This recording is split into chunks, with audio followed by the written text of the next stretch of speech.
Яшьлек ул матур чак, дәртле чак, юләр чак һәм шәшле чак.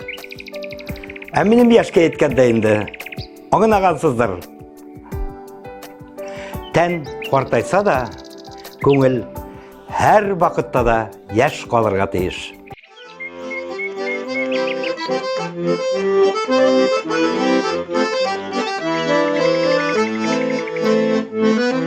Әллә без яшьлектән чыга алмадык, әллә яшьлек бездән узмады. Албыл сатлы башлар сайрый җанда, яшьлек күлмәкләре тузмады. Әллә йөрәгеңне шаяртасың, әллә чынлап көләсең миннән. Күңел унҗидедә әле һаман чыга алмыйм яшьлекнең синнән. Әллә йөрәгеңне шаяртасың, әллә чынлап көләсең миннән. Күңел унҗидедә әле һаман чыга алмыйм яшьлекнең синнән.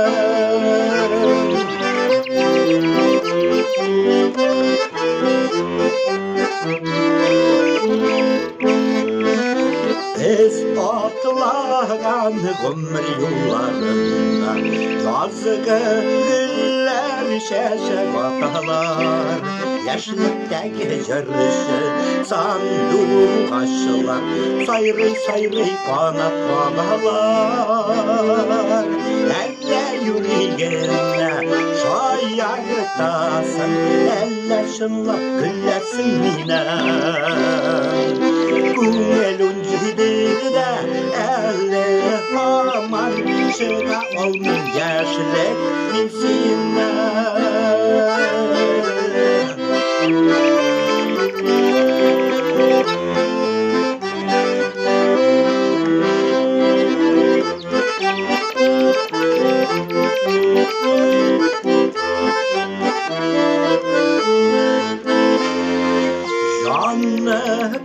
Canımızdan belli hisler jıyıp, yaşlık güllerine salabız. Yok çıkmayız güzel yaşlık siner, senin bilen yine kalabız. Elle yüreğine şayartasın, elle şınlap güllesin minen. Күңел унҗидедә әле һаман чыга алмыйм яшьлек мин синнән. Күңел унҗидедә әле һаман чыга алмыйм яшьлек мин синнән. Чыга алмыйм яшьлек мин